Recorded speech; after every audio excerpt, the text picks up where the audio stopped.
Критики и обвинувања помеѓу судската фела и премиерот на државата Христијан Мицкоски. Преку отвореното писмо од Судскиот совет, Врховниот суд и Сдруженијето на судии, адресирано до Христијан Мицкоски, наведуваат дека премиерот упатува неаргументирани и паушални напади кон нив.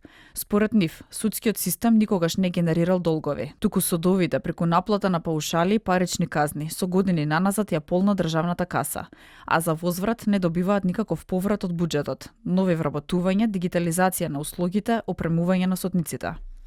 Последниот извештај на Европската комисија јасно нагласува дека најголемиот проблем во судството е независноста на судиите, која е подкопана од постојаното мешање на извршната и законодавната власт. Како круцијален проблем е истакната и финансиската зависност на судството од државниот буџет, а во оваа смисла платите на судиите се само еден сегмент од финансиската независност. Ова се проблеми кои државата мора да ги поправи, бидејќи истите се суштински за европската перспектива на земјата. Со вашите досегашни коментари го нарушувате демократскиот принцип концепиран на рамноправност на трите власти – судска, законодавна и извршна.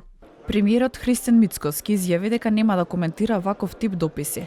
Тој посочи дека финансиската независност која ја бараат од судската фела ќе ја добијат и ќе бара одговорност за секој потрошен денар, а потоа на поток ќе бидат тие, дали понатаму ќе владее правда или неправда.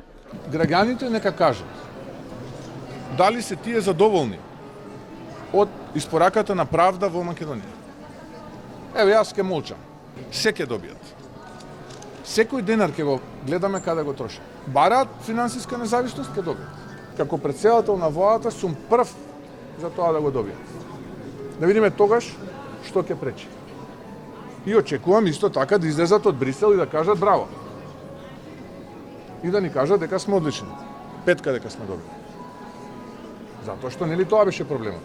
Немало реформи, еве ќе ги донесеме до ново. Ајде да видиме дали е тоа пречката или нешто друго.